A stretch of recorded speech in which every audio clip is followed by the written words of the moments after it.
반가워요.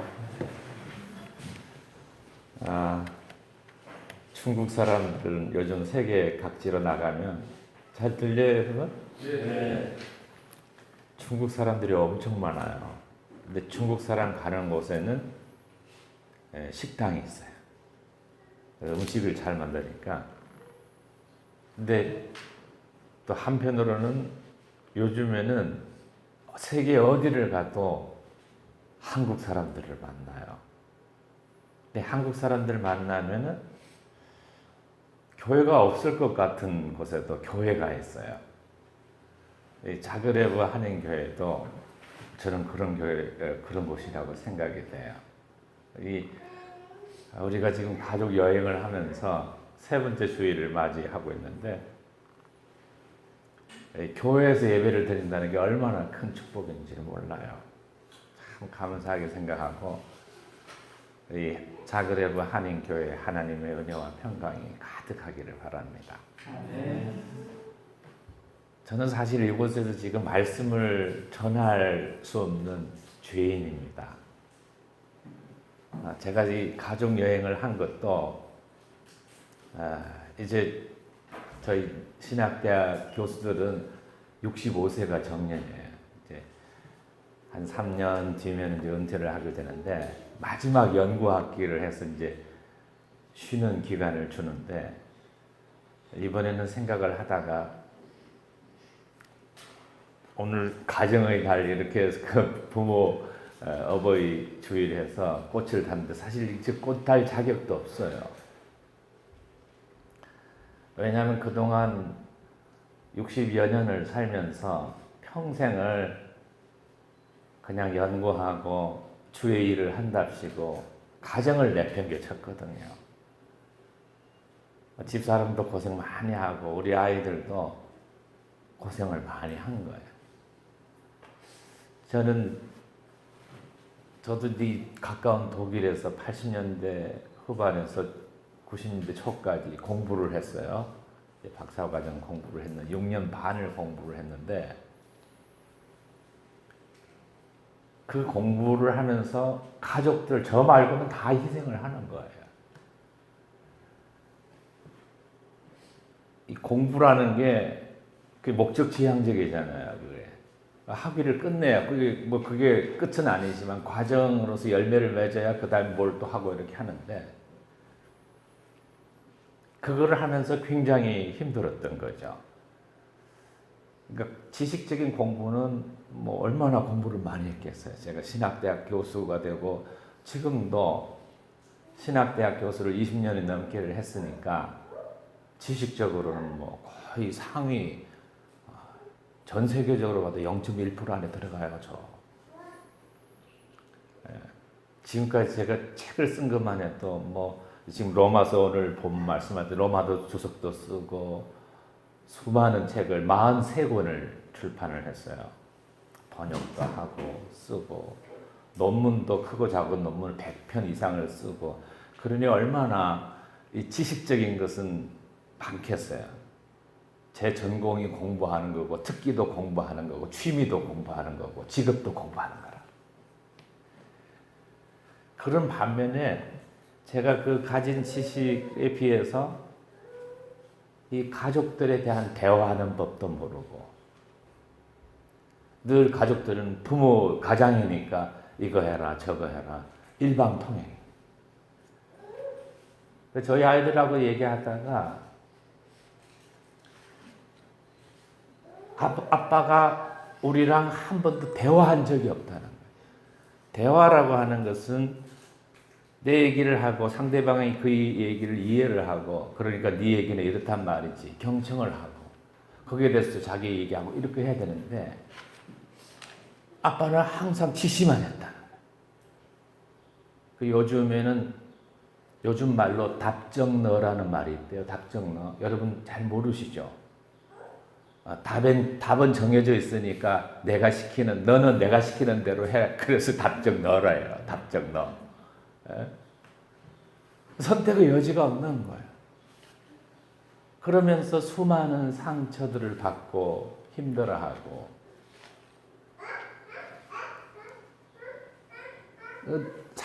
상대적으로 대화의 기술이라든지 사랑하는 기술은 너무 할 줄을 모르는 거예요. 집사람한테도 마찬가지예요. 그냥 목사고 또 신학대학 교수고 또 윤리적으로 늘 성경 말씀 있는 걸 행해야 된다고 생각을 하고 또 그렇게 실천한다고 생각을 했고 그렇게 해왔다고 생각을 했는데 정작 가장 가까운 데 있는 가족들에 대해서는 그렇게 못했던 거예요. 그 미안한 마음도 있고 지금도 해결이 안 돼. 저는 사실은 여기 꽃달 자격도 없고 제가 하나님 말씀을 전할 자격도 없어요. 저는 죄인이에요. 죄인이 무슨 설교를 하겠어요. 그 독일의 유명한 신학자 가운데 칼 바르트라는 사람이 있어요. 바르트라는 사람이 목사가 뭐 내가 된다고 해서 목사가 되는 게 아니잖아요. 목사는 하나님 말씀을 전할 수가 없다. 왜? 죄인이니까. 목사도 죄인이니까. 그러나 하나님의 부름을 받았기 때문에 하나님의 말씀을 전해야만 한다. 목사조차도 하나님 말씀을 전할 수 없는 죄인이다. can't. 할 수가 없는 거야. 그러나 목사로 부름 받았기 때문에 하나님 말씀을 전해야 한다. must.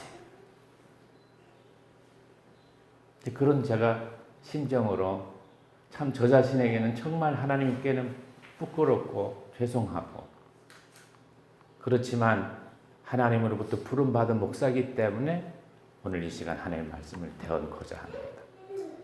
잠깐 기도하겠습니다. 하나님 이 시간 우리 모두에게 영으로 임하셔서 하나님 말씀을 깨닫게 하여 주옵소서. 그래서 그 말씀이 우리 심령에 잘 박힌 못이 되어서 오래오래 기억이 되고 그 말씀 붙들고 살게 하여 주옵소서. 예수님 이름으로 기도드립니다.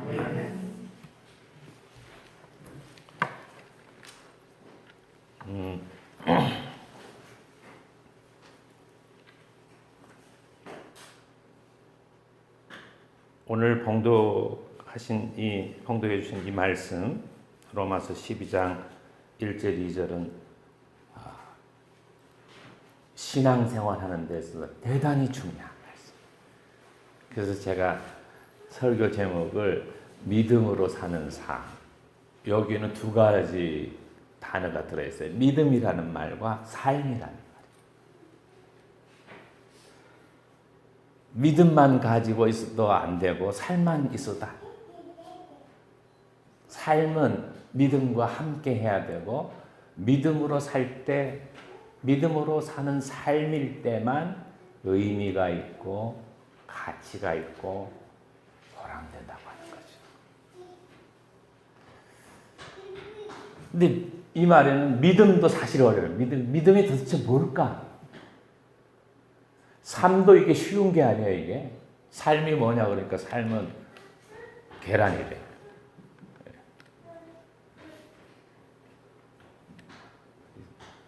조크가 안 통하네. 삶도 그만큼 어려운 거예요. 삶이.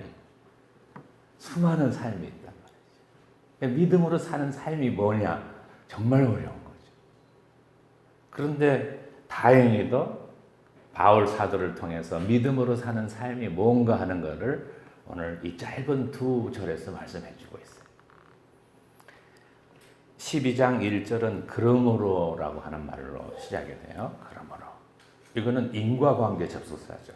앞에 원인이 있고 결과가 있는. 앞에 원인은 뭐냐면 1장부터 11장까지 어떻게 해서 구원받느냐. 다시 말하면 어떻게 해서 죄사함 받고 의롭게 되고 영원한 삶을 얻을 수 있는가. 거기에 대해서 사도 바울이 얘기를 했어요. 거기에 대한 답은 예수 그리스도를 믿으면 의롭다 여김을 받는다. 그렇게 가르친 거예요. 예수 그리스도를 믿으면 죄 용서함 받고 하나님의 은혜로 죄 용서함 받고 의롭다 여김을 받는다는 거예요. 그러므로 형제들아 하나님의 모든 자비하심으로 내가 권면을 한다. 그러니까 이제 억압적으로 이렇게 해라 명령하는 게 아니라 권면을 하는 거예요. 권면이라고 하는 것은 그 배후에 하나님의 사랑을 깔고 하는 게 권면이에요. 그러니까 우리가 세상적으로 하는 어드바이스를 하잖아요. 충고를 하는데 이 권면, 성경에서 말하는 권면하고 다른 거는 이 권면은 하나님의 사랑으로, 하나님의 자비하심으로 하는 거예요. 하나님이 나를 구원하셨고 하나님의 은혜로 내가 구원받았고 너희도 예수 그리스도를 통해서 하나님의 은혜로 구원받았으니 내가 사도로서 너희들에게 권한다. 이렇게 했으면 좋겠다. 그렇게 얘기를 하는 거예요. 권면의 내용이 뭐냐면요. 믿음의 삶의 출발점이에요. 신앙생활의 스타팅 포인트가 어디냐는 거예요. 대단히 중요하죠. 이게 출발점이 잘못되어 있으면은 출발부터 잘못된 생각으로 출발하면은 결승점이 다른 데로 가요. 그러니까 스타팅 포인트를 정말 잘해야죠. 방향 설정도 잘해야 돼. 그러니까 신앙생활에는 신앙생활을 하는 것보다도 더 중요한 것은 신앙생활의 방향성이 훨씬 중요해요. 모태신앙으로서 평생을 예수 믿고 사는 게 중요한 게 아니라 평생 예수 믿고 사는 그 방향성이 어떤 방향성을 가르냐가 더 중요한 거란 말이죠.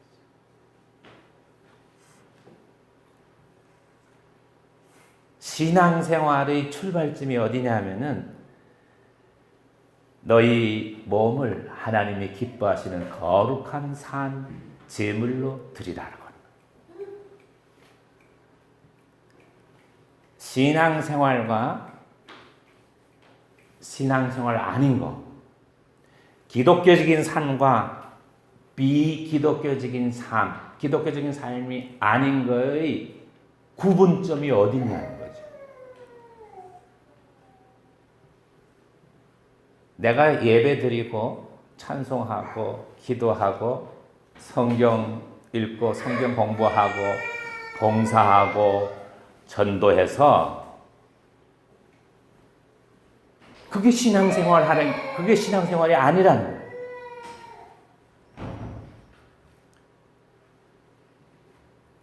그거는 현상적인 거예요. 그건 속이고도 얼마든지 할 수 있는 거예요.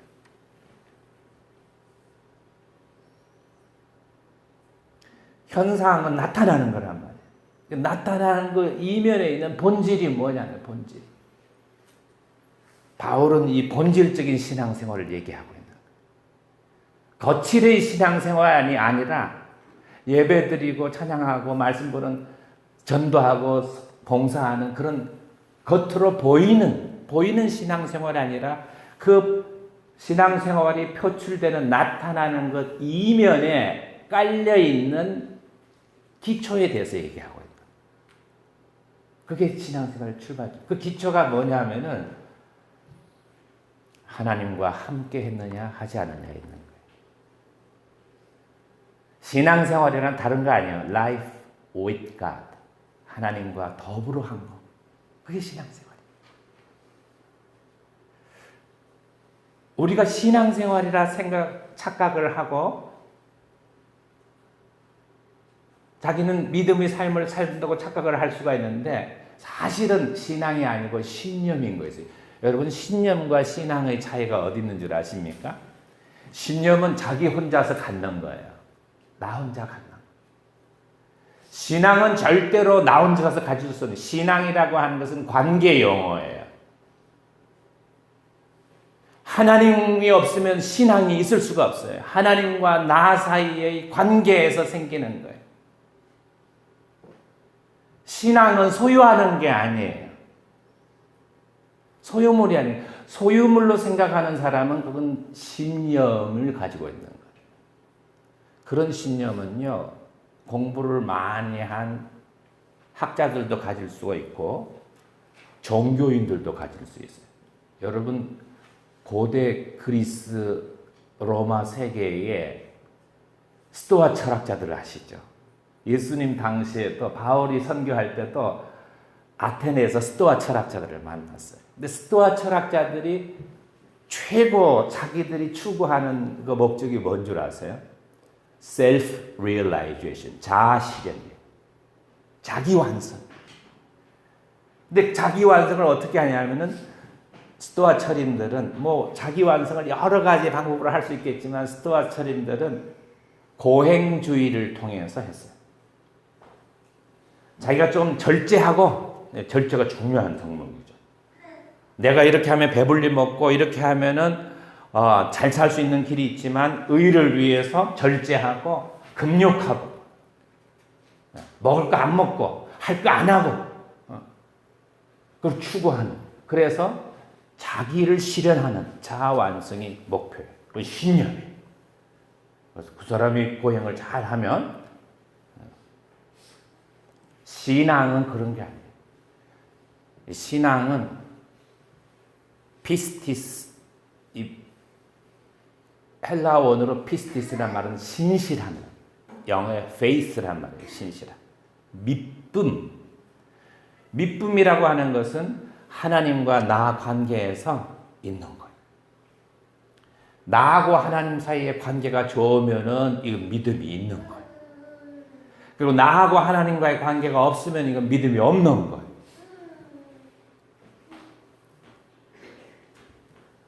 피스티스란 말은, 이 믿음이란 말은 내가 하나님에 대해서도 믿음이 있어야 되지만 그 전에 하나님의 우리에 대한 믿부심이 있는 거예요. 하나님이 우리를 신실하게, 성실하게, 여호와께서 지금까지 여호와의 자비가 무궁하심으로 우리가 지금 진멸되지 않고 여기 있는 것처럼 하나님의 자비가 신실하게, 이 믿음이라고 번역된 이 말은 믿는 사람이, 크리스찬이 하나님에 대한 용어이기도 하지만 하나님이 믿는 사람에게 베푸시는 믿부심도 그 똑같은 용어예요. 그러니까 믿음이라고 하는 것은 관계 용어예요. 관계가 없으면 안 되는 거예요. 내가 한 종교성으로서 교회에 나오고 현상적인 것들을 많이 할 수 있죠. 그래서 교회도 지을 수도 있고요, 헌금도 할 수 있고 이래요. 중요한 것은 교회에서 얼마나 큰 일을 하고 또 빛깔나는 일을 하는 게 중요한 게 아니에요. 얼마나 큰 일이냐, 또 보이는 때깔이 있는 거냐, 그것보다 더 중요한 것은 그 일을 내가 하나님과 함께 했느냐가 훨씬 중요해요. 아무리 작은 일이라도 하나님과 함께한 일이라면은 그거는 정말 믿음이 있는 거예요. 하나님과 함께 했으니까, 하나님과의 관계에서 한 거니까. 똑같은 일인데 그거보다 훨씬 훌륭한 성과를 낼 수 있어요. 나타나는 현상적으로 더 훌륭한 일들을 할 수가 있는데 그게 하나님과 함께하지 않는 일이라면 하나님께서 영광을 받으시지도 않고 하나님하고는 아무런 무관한 거예요. 그리고 나도 내가 하고도 정말 참 평화와 기쁨이 없어요. 하나님과 함께한 삶이 신앙생활이에요. 하나님과 함께하는 삶의 시작점, 출발점이 어디 있냐면은 오늘 주신 말씀대로 내 몸을, 너희 몸을, 몸이라고 해서 너희 자신을 하나님께 드리라고. 하나님께 내 자신을 드리는 것이 하나님과 더불어 사는, 하나님과 동행하는 삶의 출발점이에요. 기독교적인 삶인과 비기독교적인 삶인가를 구분하는 것은 바로 이 점에 있어요. 내 자신을 하나님께 드렸는가? 아니면은 믿음을 여전히 내가 갖는 걸로 소유하는 것으로 생각하고 하나님을 필요할 때, 기도라는 것을 하나님이 필요할 때만 내가 구하고, 그건 하나님과 아무런 관계가 없는 거. 그건 신앙을 가장한 신념이에요. 종교성이에요. 신앙은 하나님과의 관계에서 하나님의 믿부심이 전제가 되어 있기 때문에 신앙은 은혜의 선물이라는 거예요. 내 속에서 이루어지는 게, 내 이성에 의해서 이루어지는 게 아니고 내 양심에 의해서 만들어지는 게 아니라는 거죠. 내 속에서 있는 종교성으로 만들어지는 게 아니라, 나의 경건성으로 만들어지는 게 아니라는 거예요.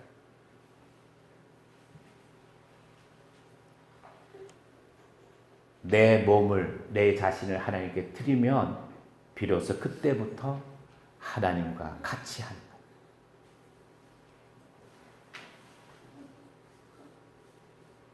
성과가 있든 없든 내가 하나님과 함께 했느냐가 중요한 거예요.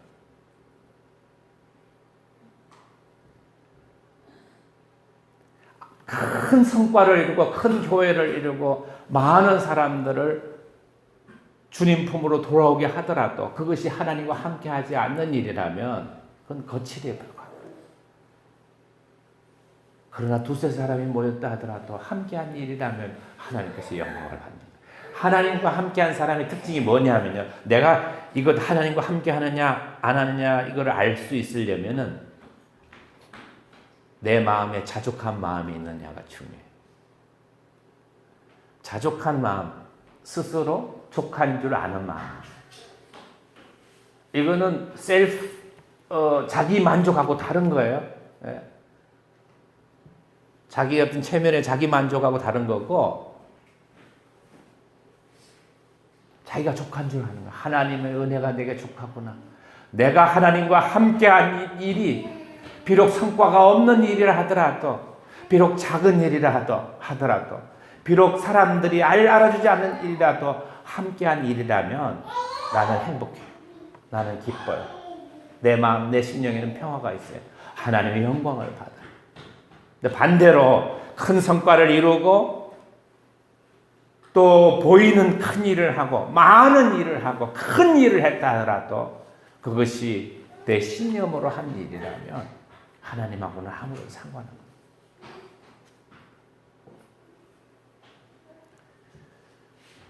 헌신, 하나님께 내 자신을 드리는 것이 믿음 생활의 출발점이에요. 그것이 우리가 드릴 영적인 예배, 영적인 예배. 그냥 예배가 아니라 이게 spiritual worship이 되려면은, 영적인 예배가 되려면은 내 자신이 하나님께 드린 상태에서 드리는 예배가 worship이에요. 워십 댄스를 한다고 영적인 예배가 되는 게 아니에요. 뭐 방언한다고 영적인 예배가 되는 게 아니에요. 내 자신이 하나님과 함께 할 때 영적인 예배가 되는 거죠. 그래서 우리가 예배 시간에 주여, 제일 인내할 때, 예배에 들어갈 때 우리가 하는 게 뭐예요? 하나님의 영이 여기 임재하여 주옵소서. 우리 죄인된 모습으로는 하나님 만날 수 없단 말이죠. 성령이여 우리에게 오시옵소서. 말씀을 전해도 주의 영이 임해야 되고, 말씀을 깨달을 때도 주의 영이 임해야 되는 거. 영적인 예배가 되려면, 하나님과 함께 하려면 내 자신을 하나님께 드려야 되는 것이죠. 하나님께 내 자신을 드리려면 어떻게 해야 되냐? 2절 말씀에 세 가지예요. 첫째, 너희는 이 세대를 본받지 말고. 이 세대를 본받지 말고. 세상을 본받지 말라는 말. 두 번째는 오직 마음을 새롭게 함으로 변화를 받아. 세 번째는 하나님의 선하시고 기뻐하시고 온전하신 뜻이 무엇인지 분별하도록 하라. 헌신을 하려면 하나님과 신앙생활은 하나님과 더불어 사는 삶이고, 더불어 살려면은 헌신, 내 자신을 하나님께 드려야 되는 것이고, 헌신하는 방법을 하려면은 첫째, 이 세대를 본받지 말라. 이 본받지 말라는 말에 스위스케마 제스타이란 말인데, 이 스케마라고 하는, 여러분 도식이란 영어 단어가 스킴이란 말이에요. 이 세대는 스케마를 가지고 있어요. 스케마. 그건 보이는 형태. 패션. 그 수이란 말에 붙으면 앞에 컨 이런 말, 그거와 함께 따라가는 것. 그걸 본받다는 말이 원래 뜻이 뭐냐면은 이 세상의 유행을, 이 세상에 흘러가는 외형적인 형태를 따라가지 말고, 그런 말이에요. 그게 중요하죠. 그러면 그런 의미에서 그리스도인은, 하나님과 함께하는 사람은 세상 사람들하고 말이 달라야 되고, 생각이 달라야 되고, 삶이 달라야 되는 것이죠. 세상의 풍조를 따라가지 말라는 거예요. 왜? 패션은 변하는 거니까. 변하는 것을 따라가는 것은 흔들리는 거예요. 한 1, 2년은 괜찮은데 이 변하잖아요. 그 변하는 거에다 내 마음을 두면은 이거는 없어지는 거예요. 허무한 거죠. 그럼 어떻게 해야 돼요? 이 세대를 본받지 말고 오직 마음을 새롭게 함으로. 이 마음이란 말은 정확한 표현으로는 이성이에요. 우리 이성을 새롭게 함으로. 로마서에 마음으로 표현된 두 가지 용어가 있는데, 하나는 카르디아라는 거. 그건 우리가 보통 생각하는 마음이에요. feeling. 우리 느끼는 마음이고요. 여기 있는 마음이란 말은 다른, 그 카르디아란 말하고 전혀 달라요. 누스란 말인데 이건 이성이란 말. 신앙생활에는 지정의가 다 필요해요. 이성도 필요한 거예요. 감성만 필요한 게 아니에요. 이 마음을 새롭게 함으로 변화를 받아. 이 변화를 받는 게 메타모르포스테란 말인데, 여기에는 본받다란 말은 스케마라는 말이 들어있는데, 여기에는 모르페라는 말이 들어있어요. 모르페. 앞에도 이 형태인데, 앞에는 외적인 형태를 말하는 거, 스케마는. 뒤에 거는 이 마음을 새롭게 하면 변화를 받아. 이때의 형태는 내적인 형태를 말해요. 내면, 보이지 않는 거예요. 그러니까 패션, 보이는 외양을 따라가지 말고, 내 마음의 메타란 말은 트랜스, 바뀌는 거예요. 내 내면의 마음을, 내 내면의 형태를 트랜스하는 거예요. 바꾸라는 거예요. 이 옷을 갈아입고 얼굴에다가 치장을 하고 집을 데코레이션하고, 이거는 다 패션이에요. 그 스케마, 외적인 모습. 신앙생활은 그거 바꾼다고 바뀌어지는 게 아니에요. 하나님과 함께 하려면은 그거 바꾼다고 되네. 하나님과 함께 하려면은 내면의 변화를, 내적인 게 변화를 받아요. 내 이성이 변화를 받아야 되고, 내 감성이 변화를 받아야 되고, 내 지성이 변화를 받아야 되는 거고, 내 의지가 변화를 받아야 되는 거예요.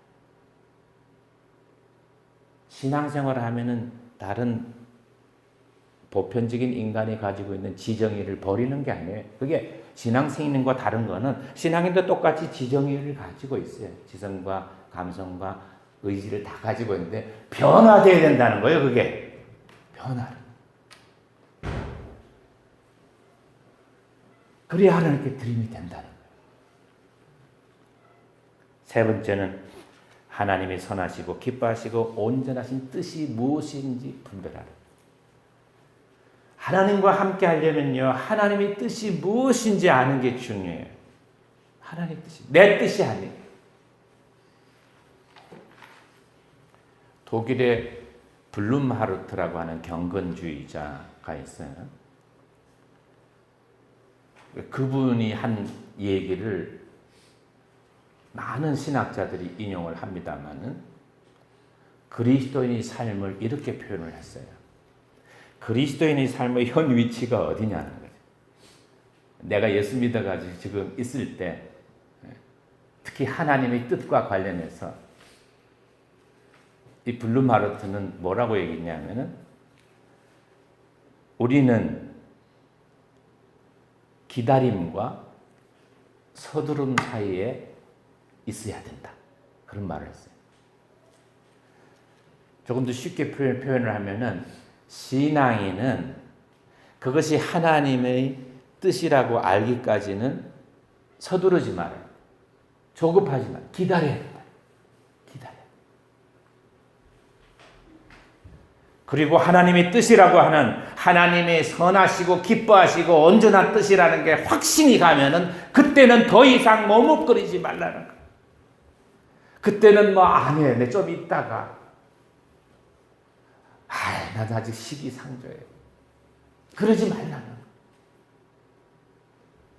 그때는 서둘러라는 거예요. 그리스도인은 때로는 기다려야 되고 때로는 서둘러야 돼요. 근데 그거를 가늠하는 기준이 뭐냐면은 하나님의 뜻이에요. 우리는 하나님의 뜻을 알아야 되는데 우리는 많은 하나님의 뜻을 알려고 하는 많은 사람들이 자기 경험 속에서 하게 하나님의 뜻을 생각해요. 내 경험이니까, 내 지식이니까, 내 지식만큼 하나님의 뜻을 판단하는 거예요. 내 경험만큼, 내 필링만큼, 내가 느낀 것만큼 하나님의 뜻을 판단하는 거예요. 하나님의 뜻은 그 이상이에요. 하나님의 뜻은 하나님의 말씀 속에 있어요. 그래서 우리가 성경 공부를 해야 되는 거지.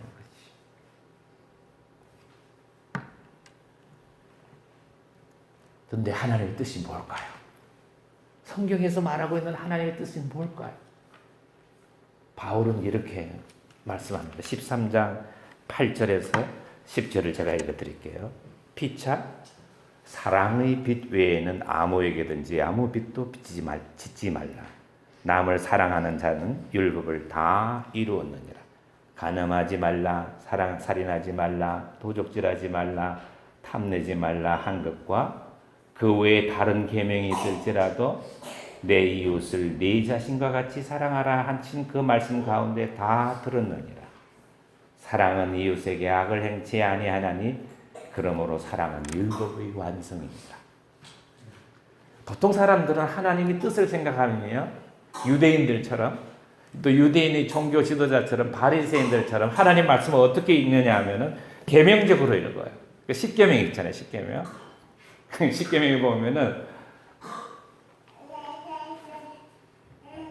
하나님을 섬기라, 우상을 만들지 말라, 하나님의 이름을 망령되이 이끌지 말라, 안식일을 지켜라, 뭐 부모를 공경하라, 살인하지 말라, 간음하지 말라, 도적질하지 말라, 이웃을 거짓 증거하지 말고 이웃을 탐내지 말아라, 이런 계명들이 있잖아요. 그거 다 하면은 그거 신앙생활 하는 줄 알아요.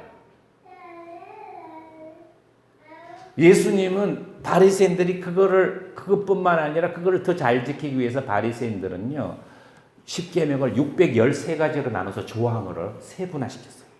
그거를 다 지킨다고 지킨 거예요. 그런데 예수님 눈에는 너희들 하나님 잘 믿는구나 이런 소리 들었나요? 아니에요. 윤리가 신앙을 대체할 수는 없어요. 신앙은 윤리적이지만 윤리가 신앙은 아니에요.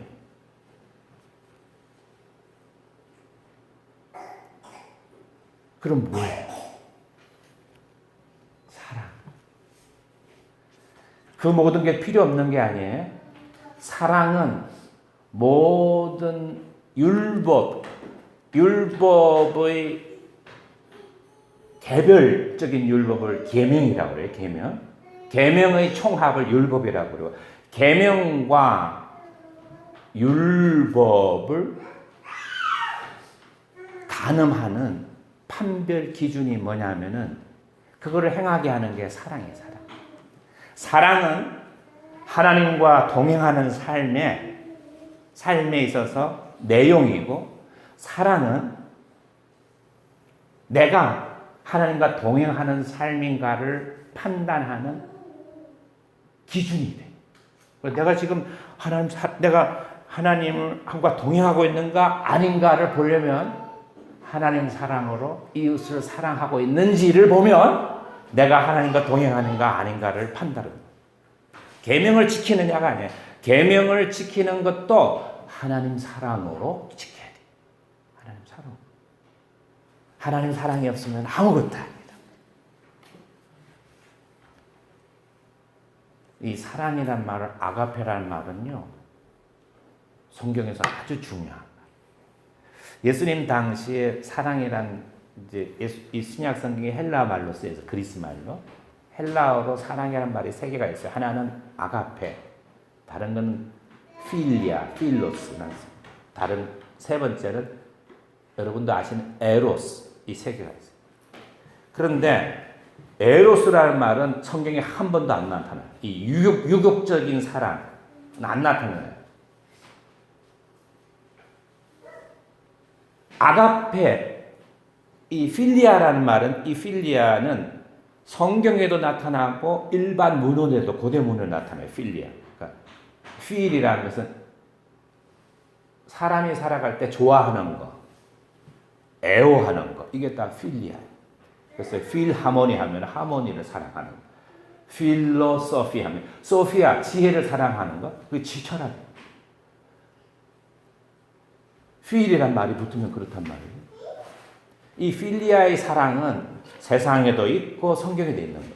그런데 성경에만 있는 사랑이 뭐냐면 아가페야. 이거는요, 일반 세상에는 없는 사랑이에요. 다시 말하면 신앙적인 사랑, 신학적인 사랑이에요. 아가페의 근원은 어디 있냐면 하나님이에요. 하나님. 신약 성경을 잘 연구를 해보면요, 사랑이란 말은 세 가지 용례를 가지고 아가페가 쓰인 걸 보면, 하나님께서 사람을 사랑하실 때, 죄인을 사랑하실 때 이 아가페란 말을 썼고요.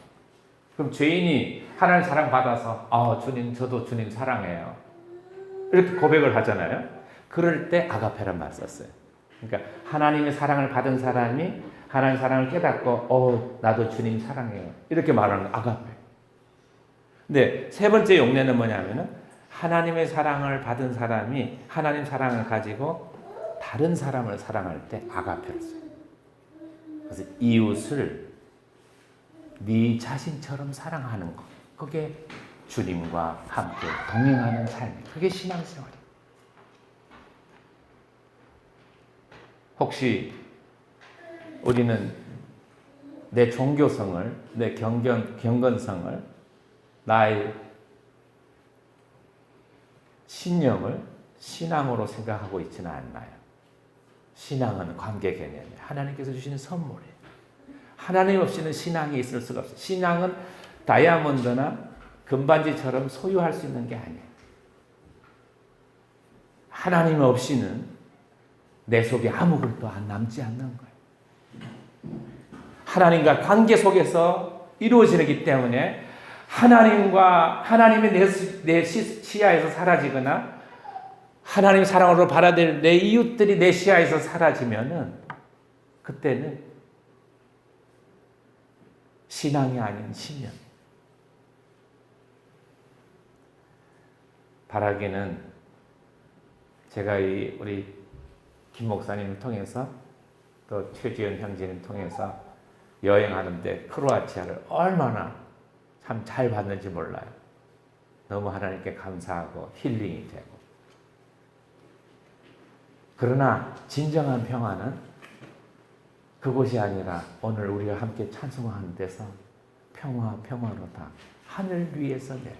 하늘로부터 오는 평화가 진정한 평화가 아니겠어요? 하나님의 평화가 여러분의 마음과 생각을 지키시기를 바랍니다.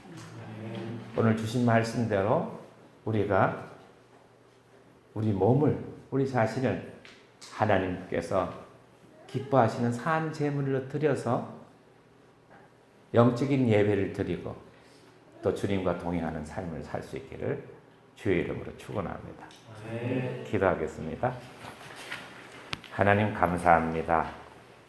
부족한 사람을 단에 세워주시고 하나님 말씀을 전하게 주셔서 감사합니다. 이 말씀대로 저도 그대로 믿고 행하게 하여 주옵시고 말씀을 듣는 사람도 그대로 믿고 행하게 하여 주옵소서.